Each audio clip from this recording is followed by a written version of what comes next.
Now we got the real ones.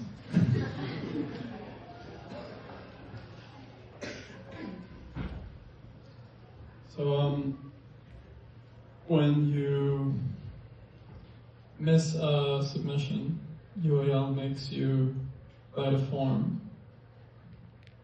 And I missed the submission because I had to fly to Mexico for 3 days, come back to Mexico for 3 days. Now for reference, that's 12-hour flight, 7 hours back, 3 days, 12-hour flight, 7 hours more, plus a funeral in between. And then you know that you're meant to go to school, like everything's fine. So this was my response. They asked me, what was the unit like?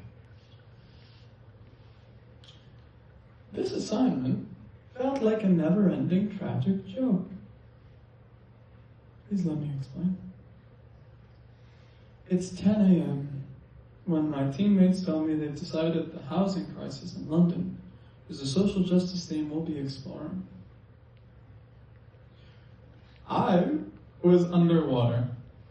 The sound around me muffled, my body light, my disparate thoughts and feelings swirling around me like great fishies.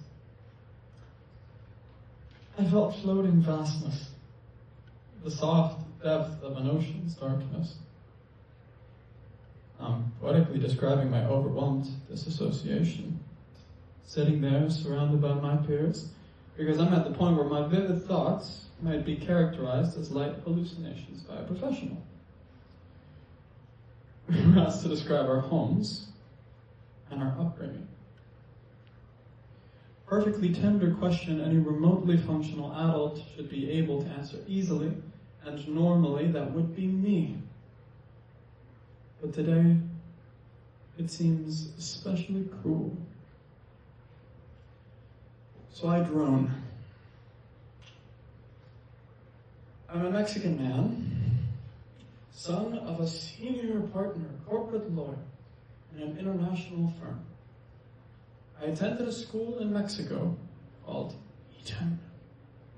No relationship with the English one, except the classist elitism. And it's spoken language English.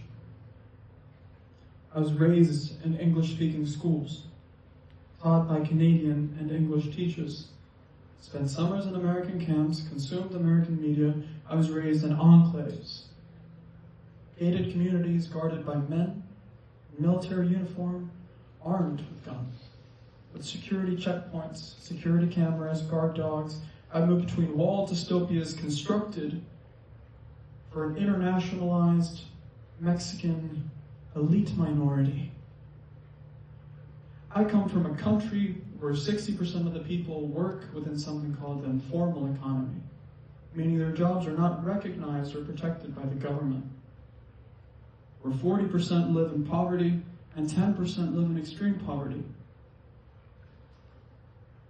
My society is strictly hierarchical, and there's nearly no social mobility for a majority.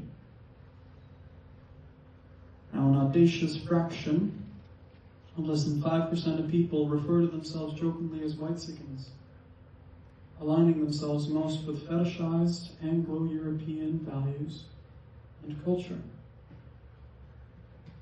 I was raised Christian Catholic, but renounced God when I renounced Santa. I left the country at 14 for British boarding school, because that was I was raised to expect. Eventually, you graduate to the English-speaking country. I answered with very mechanical nonchalance. This is my essay answer, my alibi Wikipedia page. Because what I truly saw in my mind at that moment was too much. And if I'd answered remotely honestly, I would have broken down crying. When they asked me that, I knew exactly what my upbringing was like because I just relived it hours earlier. I saw my grandmother's dining room, her amber glazed, checkered, wooden, round table. 2 cupboards next to it, with my childhood pictures and those of every cousin. Me, 10 years younger. I saw her, the frailty of her vascular hands on her lap, her chunky glasses looking downward. 3 half-wilted bougainvillea flowers floating in their little vases moments before death. I saw my grandfather, sat across the table, look at me for the last time. Heard the clock counting down the hour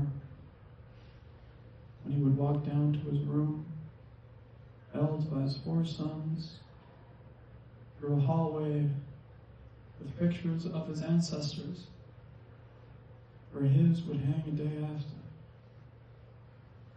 so he could lay on his bed in the clothes in which he'd chosen to die. My little cousin's eyes, his brave, stern face, cried after weeping. My uncle at the funeral parlor, preaching to a room full of everyone I've ever known about his father, speaking as though that man that looked at all of us so kindly through his picture had not been his whole world. You listen to that myth, the melody of his cadence turned my grandfather's body and story into legend.